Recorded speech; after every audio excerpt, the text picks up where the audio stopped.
Good evening বন্ধুরা, কেমন আছো তোমরা সবাই? আশা করি সবাই সুস্থ ভালো আছো, আর আমিও ভালো আছি। আজকের ভিডিওটা একটু অন্যরকম।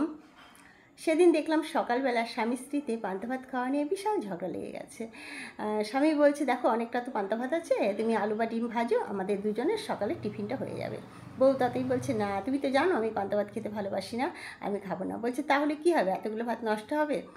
বলছে, সেটা আমি জানি না, তুমি তো জানোই যে আমি পান্তা ভাত খেতে ভালোবাসি না, তুমি খাও, তোমাকে বলো ডিম বা আলু ভেজে দিচ্ছি।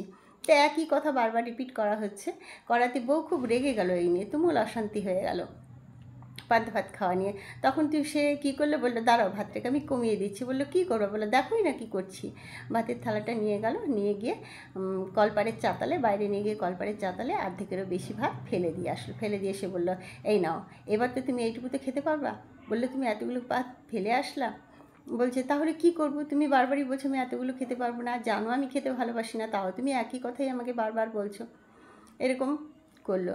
কিন্তু এই বিষয়ে একটা কথা বলি, হয়তো তার ভাতটা ফেলার ইচ্ছা ছিল না, মা লক্ষ্মীকে অপমান করার ইচ্ছা ছিল না, কিন্তু তবুও ফেলেছে। কেন জানো? ভিডিওতে ভিউ আনতে। মানুষ এগুলোই যেন দেখতে ভালোবাসে, সব খারাপ জিনিসগুলোই। দুটো ভাতের জন্য কত রাস্তাঘাটে, স্টেশনে মানুষ খেতে পাচ্ছে না, কি অবস্থায় আছে। না খেতে পেয়ে মানুষের কত কষ্ট।